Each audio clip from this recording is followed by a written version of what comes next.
한국경제TV 생생한 실전 투자 정보 와우퀵. 월 5,000원 커피값으로 투자 정보가 내 손 안에 배달됩니다. 와우퀵 N에서 만나요. 미국에서 연일 AI 거품론을 제기하고 있는 인물이 있습니다. 마이클 버리, 빅쇼트로 유명한 투자자죠.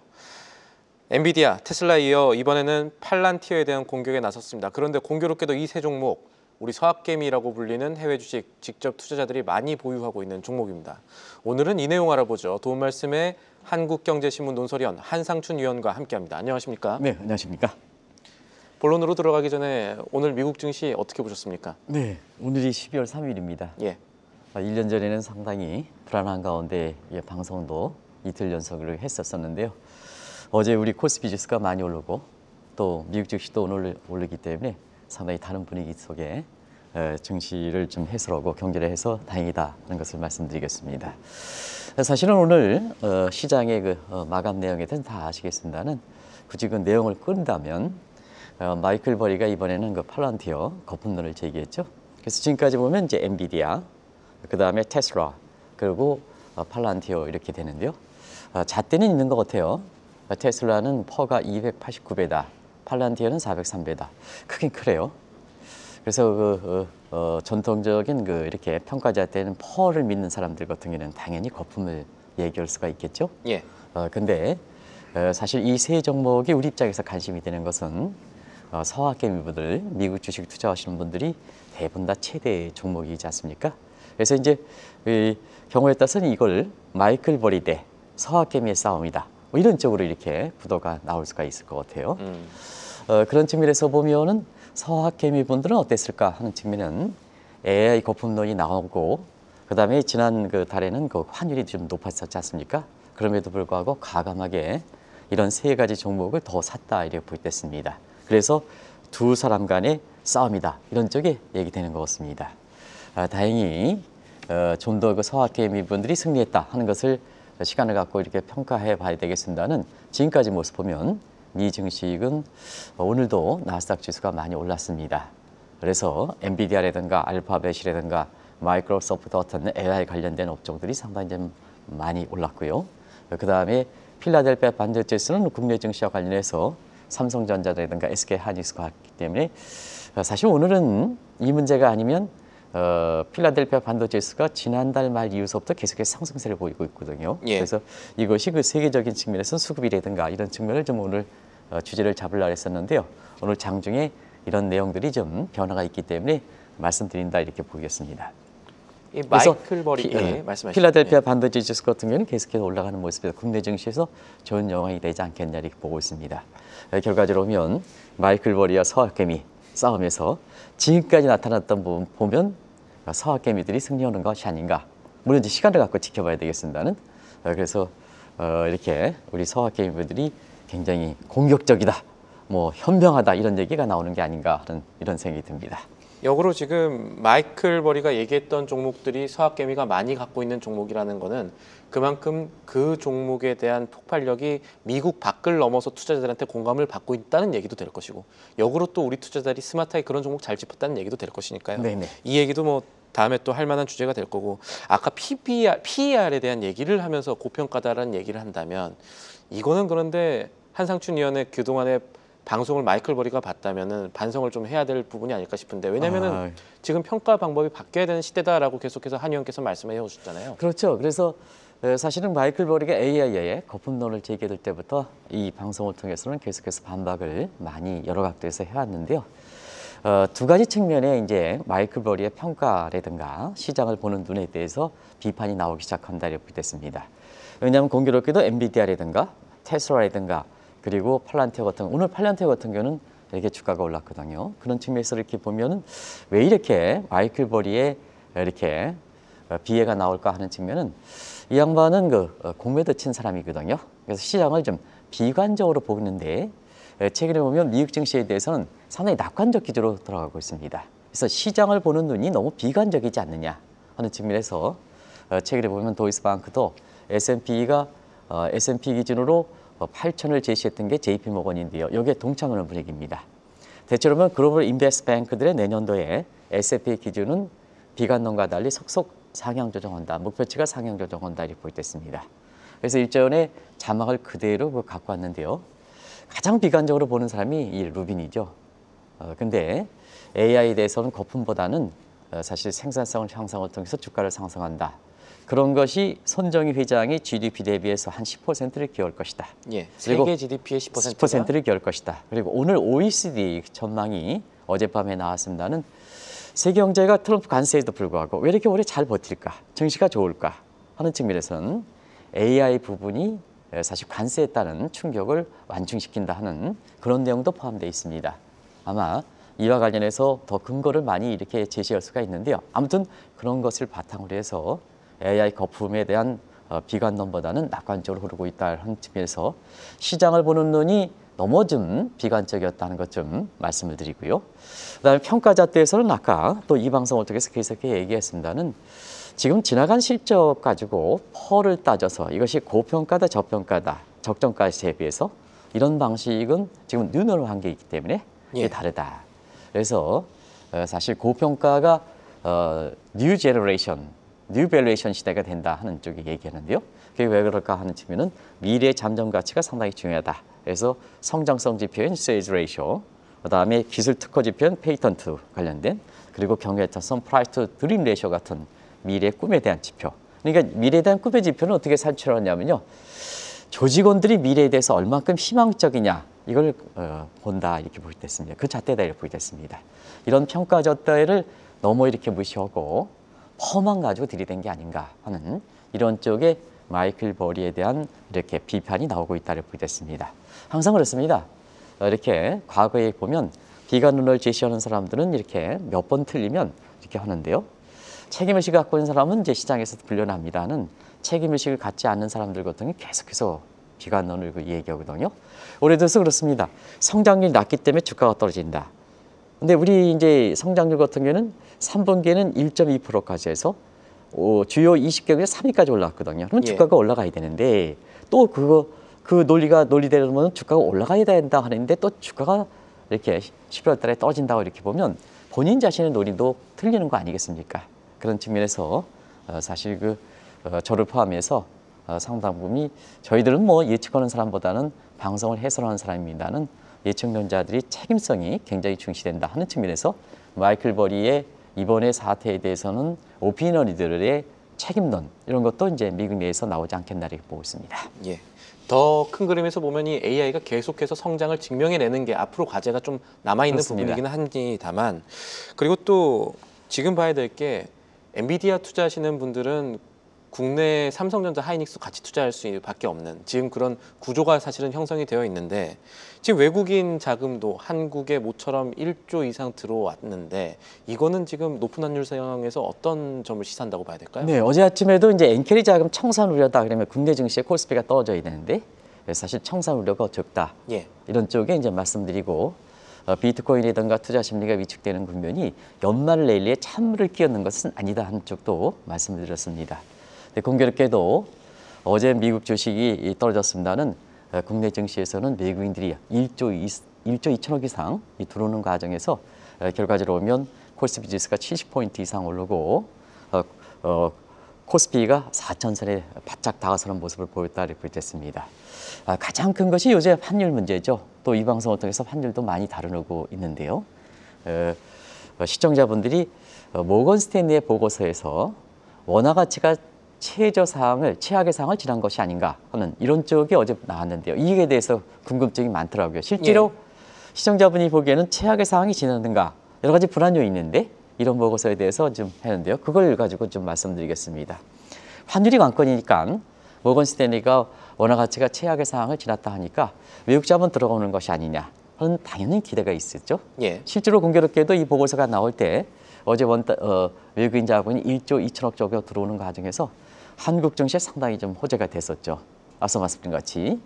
그런 차원에서 보면 이 궁금증에 대해서는 사실 모건 스탠리의 힘이겠느냐 아니면 다른 각도에서 환율을 볼 때 다른 각도에서 우리 내부적으로 여러 가지 요인에 의해서 이미 제시했던 상황들이거든요.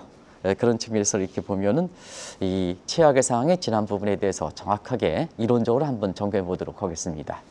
그리고 일본 증시로 유입됐던 그 쉘터 자금들 이런 것이 한국 증시에 재유입되는 분위기다 하는 이런 쪽도 말씀을 드리겠습니다. 그래서 외국인들을 그 조사해 보면 사실 일본 은행의 추가 금리 인상하면서 고질적으로 엔케리 자금 청산 문제가 다 있었는데요.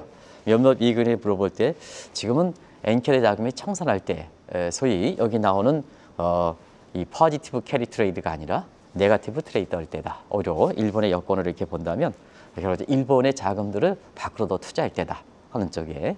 왜냐하면 OECD 보고서 보면 일본의 내년도 성장률이 0.8%에서 우리가 2.1%로 나왔거든요. 미국도 그렇습니다. 다 2% 유지하고 있으면 일본이 거꾸로 0.8%거든요. 그게 금융시장에 반영되는 거 아니겠습니까? 그러면 시청자 여러분, 펀더멘트 0.8? 뭐 일본의 추가 금리 인상해봐야 경제 여건의 펀더멘트가 0.8%인데 어떻게 올라가겠습니까? 그런 측면에서 포지티브보다는 네거티브 트레이드다. 일본에서 자금을 해서 다른 데 투자할 것이다. 그래서 한국 증시에 상당히 기대감이 높다 하는 것을 말씀을 드리겠습니다.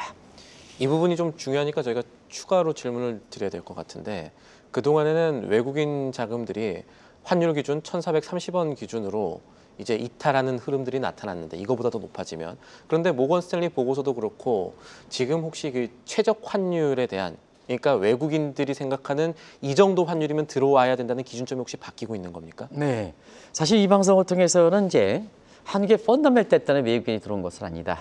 그래서 환율이 올라가면 외국인 입장에서 한 차선이 이제 증대되는데 이재명 정부의 친증시 정책이 기대기 때문에 1,430원까지는 후자가 더 높기 때문에 외국인 자본이 들어가고 실질적으로 오면 그 시점이 10월 20일 전이었었는데요.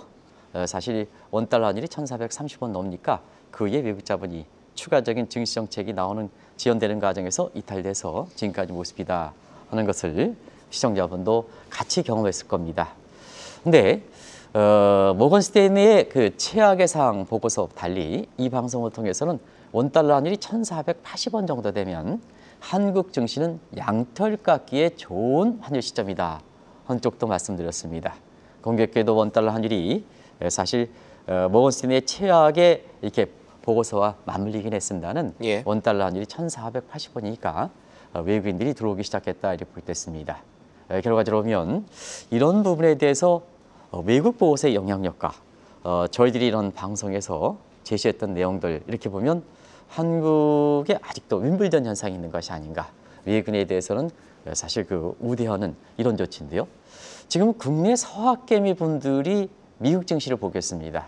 마이클 버리 같은 사람들이 집중적으로 공매들 때리는 업종에서 한국의 서학개미들은 그걸 주워가지고 오히려 성과가 좋지 않습니까?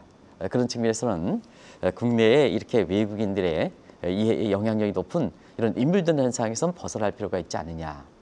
우리 성학개미들이 미국 증시에서 보여주는 이런 훌륭한 성과 내지는 공격적인 성과, 현명한 주식 판단 자료 이런 거를 볼 때 이 부분은 한국에서 외국인에 대해서 너무 영향력이 높으면 한국 증시가 외국인에 흔들려가는 우리 경제 펀더멘탈이 개선되더라도 외국의 영향이 높아가는 그래서 항상 뭐가 문제가 될 때마다 외환위기가 이런 문제가 나온다 이렇게 보여졌습니다. 그리고 이 대목에 있어서는 외국 자본이 유입되는 측면에서 얼마나 지속 가능한가 하는 측면은 역시 우리 실력의 문제야. 그래서 지금은 수급상의 개선되는 모습에 의해서 원달러이 안정된다 하더라도 사실 펀더멘탈 우리 투자 매력도를 증대시킨다 하는 측면에서 이재명 정부가 실질적으로 보면 올해 6월 달에 출범했습니다는 자기 살림살이를 갖고 이렇게 하는 게 내년이거든요. 내년에 대규모 예산을 편성했죠. 그래서 성장률이 상당히 좀 높여야 된다. 그래서 펀더멘탈에 대한 의심을 개선시켜야 된다. 그러면 원달러 환율의 안정적인 모습은 내년에도 지속된다. 그러면 외국 자본이 들어오게 되겠죠. 그러면 코스피 같은 경우에도 우리가 5천 도달이 예상외로 빨리 될 수가 있다는 것을 말씀을 드리겠습니다.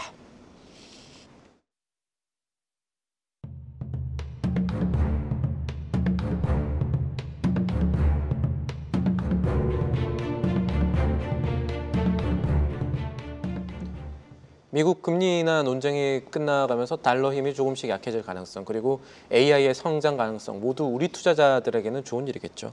한국 경제 얘기를 좀 해보겠습니다. OECD가 세계 경제 성장률 발표하면서 내년도에 한국 경제 성장률 2%대로 전망했습니다. 올해는 1%로 전망했으니까 올해보다는 내년이 낫다라고 보는 거는 이게 한국 경제 증시에 좋은 영향일 가능성이 높겠죠. 그렇죠. 이거 정책적으로 증시를 끌어가는 데는 한계가 있는 거거든요. 정책 여지라는 부분이 있기 때문에 그런 측면에서 한국 증시가 내년에 어떻게 될 것이냐 하는 측면에서는 사실 펀더멘털이 중요하다 이렇게 보시면 되겠는데요. 내년도의 공식적 전망은 10월 달에 나타났던 발표했던 IMF 전망과 함께 이번에 OECD 전망 그리고 이제 조만간 무역을 중심으로 해서 월드뱅크의 전망이 나올 거로 이렇게 보이는데요. 예. 지금 세계 3대 예측 기관 중에서 양대 기관 같은 경우는 내년도에 한국의 그 펀더멘털에서 비교적 낙관적으로 본다 이렇게 말씀을 드리겠습니다. 대체적으로 보면 우리는 대외 환경에 의존하기 때문에 트럼프 관세가 어떻게 될 것이냐 하는 측면인데요. 트럼프 관세에 대해서 연초에 굉장히 우려를 했지만 실제로 세계 무역기구 WTO라든가 이런 쪽에서 나타나는 걸 이렇게 보면 결과적으로는 이렇게 트럼프 관세 영향이 그렇게 크진 않다. 그래서 세계 교육 증가율이 한 6%대로 나오고 있습니다.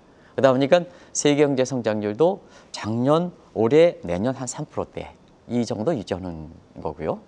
그리고 내년에도 사실 세계 경제 전망에 보면 이번에 OECD는 3%를 보았습니다는 일부 기관에 있어서는 한 3. 글로벌 인베스트 뱅크들 같은 경우는 좀 전향적으로 봐서 3.5%까지 이렇게 보거든요. 그러면 세계 경제 잠재 성장률이 지금 3.1% 내지는 3.2%인데 글로벌 인베스트 뱅크들의 투자 자금을 움직인다는 측면에서 보면 3.5%니까 우리가 보면 오히려 인플레 갭이 발생할 정도로 사실 그 세계 경제 성장률이 비교적 괜찮다 하는 것을 말씀을 드리겠습니다. 그런 과정에서 우리나라 성장률 보면 물론 이제 OECD 전망은 한국에 대해서 전향적이기 때문에 직전의 전망치 2.2% 대비해서 0.1% 낮추긴 했지만 예. 왜 0.1%가 낮춰졌는가 하는 것을 봐야 되겠습니다. 자, 직전 전망에서는 2.2% 봤는데 한국 경제 성장률이 0.8%로 올해 봤거든요. 그러면 기저효과에서 2.2% 보죠. 근데 지금은 이제 올해 성장률을 1%로 올리니까 예. 기저효과에서 2.1%니까 일부 언론기관에 나오는 것처럼 2.2%에서 1.1%로 오히려 우리 경제 성장을 낮췄다. 이런 거는 우리 경제가 나쁘게 보는 건 아니다 하는 것을 말씀드리겠습니다. 그 점 맥락 봐야 되니까요. 그렇습니다. 예. 그거를 꼭 좀 염두에 드리겠습니다. 그런 쪽에 좀 해설이 필요해서 제가 시간을 갖고 얘기해 드리겠습니다. 그러면 체감적으로 보겠습니다. 미국 경제가 3분기 성장률이 3.8%에서 이 4분기 성장이 2%로 페어업하면 체감 경기는 나빠지는 겁니다. 근데 우리 같은 경우에는 올해 성장률이 사실 1%에서 내년에 2%에 뛴다 하면 2배 이상 뛰지 않습니까? 그러면 체감적인 이렇게 사항은 개선될 수 있지 않느냐. 그러면 체감적인 사항은 지표보다도 주식 투자 심리가 주식 심자 심리에 직접적으로 영향을 미치지 않습니까? 예. 그런 측면에서 내년에 이렇게 우리 펀더멘털은 비교적 좋은 여건을 갖고 있다. 이렇게 보시면 되겠습니다. 그리고 상하반기를 놓고 볼 때는 상반기보다 하반기 우리 경제 성장률에 대해서는 비교적 좋게 보는 것 같습니다. 예를 들면 재정정책이라든가 이런 측면에서 시차 때문에 그렇다 하는 것을 말씀드리겠습니다. 상당분 OECD 내용도 이렇게 원문을 이렇게 헤쳐보면 우리 증시 입장에서는 내년도에 좋은 모습이 근거가 상당히 많다는 것을 말씀드리겠습니다. 성장률 얘기와 함께 우리 원화 가치, 한국의 근간이 되는 이 화폐 힘 얘기도 좀 해야 될 것 같은데 정말로 최악의 구간을 지났는지 보려면 외부 요인도 봐야겠지만 내부 요인도 봐야 되거든요. 어떻게 진단을 하십니까? 네, 내부연적 측면에서 보면 모건 스탠리가 최악의 상황이 지났다 하는 이 측면에 OECD 전망이라든가 보면 공감대를 형성한다 이렇게 볼 때 있습니다. 그런데 실제로 시청자분이 그 보고서가 나왔을 때 오늘 좀 아침에 방송에서 최악의 상황을 지나느냐 하는 측면에서 이렇게 쉽게 공감하지 못하는 것은 외부 요인이 아직도 불안한 요인이 있다는 예. 것을 말씀을 드리겠는데요. 그런 측면에서 보면 외부인에서 뭐가 이렇게 될까 하는 측면은 내부적으로 지금 광고하는 문제가 이게 구조적으로 이렇게 정책인가 아니면 일시적 정책인가 하는 측면에서 정책 당국에서 가야 될 방향을 제시하기 때문에 아마 지금 현 정부 측면에서 환율을 안정시키는 대책에 대해서 그 성격을 한번 보겠습니다. 그래서 최근에 보면 원달러 환율의 안정이 2026년 앞두고 최우선 과제죠. 시청자 여러분 아시겠지만 국민의 전기 예산보다도 더 관심이 높고 시간을 많이 할애하는 것 같습니다. 그만큼 한국 정치라든가 경제 상황에선 이 문제가 가장 중요하기 때문에 지금 나올 수 있는 거 다 나왔죠. 그냥 나열만 했습니다. 그래서 MPC와 이렇게 통화 수합 그리고 효과가 큰 환해지도 협의하고 있고 증권사 대상으로 해서 환전 관리 시스템을 점검하는 이건 이제 간접적인 효과가 있습니다. 그리고 기업이 현금 수출 대금에 대해서 시장 내놓지 않는 거에 대해서 페널티를 부과하는 이런 쪽의 모습. 그리고 사실 그 양대 시장인 기획재정부와 이렇게 한국은행 총재 간의 환율이 서학개미 탓이다 하는 과정에서 나왔던 정책 제안들이 있었죠. 해외 투자 양도세 강한이라든가 예. 아니면 달러를 원화로 환전할 때 오히려 좀 양도세를 감면해야 되는 게 아니냐 이런 쪽의 논의가 실행 여부와 관계없이 나올 수 있는 건 다 나왔습니다. 예. 근데 지금 누누이 말씀드리는 원달러 환율이 누구 탓으로 해서 여기서 풀어갈 수 있는 상황은 아니다 이렇게 부각됐습니다. 그래서 총체적으로 특히 국민들이 제안했던 이런 내용을 정책 당국에서 좀 수용할 필요가 있다는 것을 말씀드리겠습니다. 왜 그러냐면 오늘 그 모두에 마이클 버리보다 더 현명한 이런 사람, 현명하신 분들이 서학개입니다. 그러면 이렇게 현명한 사람들이 환율에 대해서 제안할 때는 정책 당국자도 사실 우월적에서 버리는 것보다는 집단지성에 의해서 이걸 제안을 받아들일 필요가 있다. 어차피 정책 시그널을 주면 이렇게 국민들이 정책 수용체에 반응에 효과가 있는 거다. 그런 측면에서 국민들이 지금 여러 가지 토론방이라든가 이런 거 보면 원달러 환율을 안정시킬 수 있는 혁신적 방안이 아주 참신한 방안들이 많이 나오고 있거든요. 이런 것을 우월적에서 버리지 말고 수용을 해야 원달러 환율 안정에 굉장히 효과가 있다. 한국은행 총재가 원달러 환율을 안정시키는데 시장을 얼마나 보겠느냐. 물론 많이 보시겠지만 그보다 더 많이 보는 시청자분도 있고 국민들도 있다는 것을 말씀드리겠습니다. 한 말씀만 더 드리면 이제 달러화를 원화로 바꿀 때 양도세 감세 방안 같은 경우는 한시적이라는 단서가 붙어야 아마 지금의 그렇죠. 큰 걸 네네, 넘어가는 네. 효과가 있을 테니까 네네. 여러 가지 혁신적 방안들이 단순하게 이 한쪽을 적으로 만드는 그런 식으로가 아닌 뭔가 좀 혁신적인 게 나왔으면 하는 바람이 있고요. 그리고 지금 말씀하신 내용 조금만 더 들어보겠습니다. 지금 우리 투자자들이 원화 가치 최악의 상황 지났다라는 말에 공감하지 못할 수가 있다면 어떤 요인 때문에 그렇습니까? 주로 대요인이 때문에 그렇다. 그래서 그걸 간단히 좀 시간이 많이 경과했기 때문에 얘기하면 트럼프는 강달러 정책을 이렇게 선호하고 그다음에 일본 같은 경우에는 지금 뭐 추가 금리 인상한다, 엔화가 강세된다, 그럼 원인 동지화 때문에 좀 원화도 강세가 되지 않겠느냐 하는 이 측면인데요. 실질적으로 효과적인 측면에서는 오늘도 엔달러 환율이 그렇게 많이 떨어지진 않거든요. 그런 측면에서는 일본 경제 펀더멘털이 내년도에 0.8%가 되는데 추가 금리 인상에서 펀더멘털이 받치지 않은 상태에서 엔화가 강세되겠느냐 하는 측면도 그래서 엔캐리 자금의 청산에 대한 우려가 어제 많이 불거졌습니다. 국내 증시가 하락하지 않고 오히려 상승하는 모습을 보고 있다 이렇게 보였습니다. 지금 유로의 난맥상인데요. 유로화 가치가 많이 떨어지고 있습니다. 그러면 달러 인덱스 고사상 유로화 비중이 58%니까 달러 강세가 될 수 있는 이런 요인이거든요.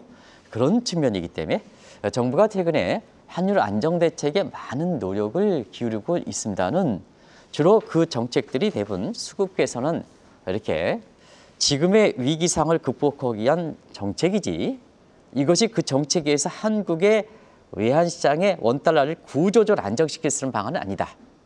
그러면 외부적으로 제공하는 거에 한국에서 완충시키려면 결과적으로 우리의 구조개혁이라든가 펀더멘털을 올려서 우리의 내부 실력을 올려야 된다 하는 그런 과제를 남겨주는 거다 하는 것을 말씀을 드리겠습니다. 저희가 시간이 부족하긴 하지만 요건 여쭤봐야겠습니다. 환율의 이 실물 경제 혹은 경제학적 측면에서 적정 수준이라는 게 있어야 될 것 같은데 지금 이 수준보다는 조금 낮아야 될 것 같거든요. 어느 정도 수준이 되어야 된다 보십니까? 예, 적정 수준이라는 개념이 사실은 옛날만큼은 맞지는 않습니다. 의미는 그렇게 크지 않습니다. 왜냐하면 옛날에 금융 변수가 실물 경제의 팔로링이다 하면 이렇게 실물 경제 여건에 여러 가지 이렇게 모델링 때려서 적정 환율이 나올 수 있고 적정 금리가 나올 수 있습니다. 근데 지금은 금융이 실물을 주도하거든요. 그래서 적정 수준이라는 개념이 이렇게 제시를 한다 하더라도 큰 의미를 두지는 마십사 하는 것을 말씀드리겠습니다. 환율의 적정 수준을 따지는 방법은 여러 가지 이론적 방법이 있습니다는 최근에 많이 동원하는 게 환율 구조 모형이거든요. 지금 원달러 환율의 구조 적정 수준은 1,350원 내외 정도. 그래서 지금 수준은 적정 수준보다 한 100원 정도 많이 올라간 수준이다 하는 것을 말씀드리겠습니다. 네, 알겠습니다. 마지막으로 하나만 더 질문 드릴게요. 물론 크고 영향력 있는 기관이긴 하지만 모건 스탠리의 보고서 하나 때문에 우리 증시가 혹은 환율이 움직였다라고 보기에는 좀 무리가 있을 수도 있겠습니다만 그런 시각들이 아직도 나오고 있거든요. 여기에 대해서 저희가 좀 생각할 부분이 있겠습니까? 네, 시청자분이 그래서 오늘 이 주제가 좀 해달라 하는 쪽도 말씀을 주시는 것 같은데요. 결과적으로 보면 이런 모건 스탠리라든가 글로벌 인베스트 펑크들이 얼마큼 예측력이 보고서의 정확성이 있을까 하는 측면은 뭐 이렇게 일례를 들어서 간단히 좀 말씀을 드렸습니다. 결과적으로 보면 모건 스탠리 보고서에서 한국의 원달러 환율이 좌우되고 외국인 자본의 유출입이 좌우되고 그다음에 국내 코스피가 좌우되고 경우에 따라서는 우리의 성장률과 같은 이런 좌우되는 외환위기의 잔상에 해당되는 윈블던 현상 이런 것이 하루빨리 좀 극복해야 되지 않냐는 측면입니다. 특정 보고서가 아무리 기관이 글로벌적인 성격을 갖다 하더라도 사실 이것에서 흔들리는 양상은 우리 경제가 외환위기 당시 이후에서부터는 30년 동안 거의 30년 동안 우리 경제 실력을 키웠는데 아직도 그의 양상이라면 결과적으로 금융시장에 우리의 실력을 반영하지 못하는 측면이 있지 않냐 생각합니다. 그걸 벗어나지 못하면 항상 이게 질리 끌려가는 형국이 되는 거죠. 근데 우리 서학개미들은 지금 어떻습니까? 마이클 버리 대비해서 사실 그런 종목들에 이렇게 거품 우려가 되는 종목에서 오히려 지금까지의 성과를 보면 좋지 않습니까? 그렇죠. 오히려 그런 투자 종목은 마치 나무가 뿌리 내리듯 장기 투자하는 분들이 많으니까요. 그런 측면이 국내에서도 좀 나타나야 된다는 얘기입니다. 국내에서 나타난다. 오늘 방송의 주제를 시청자분이 이렇게 했던 것은 이것을 보여줘야 우리가 외부 환경이 조금 무슨 보고서가 나오면 흔들리는 이런 양상에서 벗어날 수 있는 것이 아닌가 생각합니다. 그것도 좀 꼭 좀 부탁드리겠습니다. 알겠습니다. 뿌리가 깊은 나무는 바람에 잘 흔들리지 않죠. 오늘 말씀 잘 들었습니다. 지금까지 도움 말씀의 한상준 한국경제신문 논설위원이었습니다. 오늘도 감사합니다. 네, 고맙습니다. 계속해서 다양한 경제 이슈를 알고 싶다면 구독과 좋아요, 알림 설정 부탁드립니다. AI 캐스터 권미정이었습니다.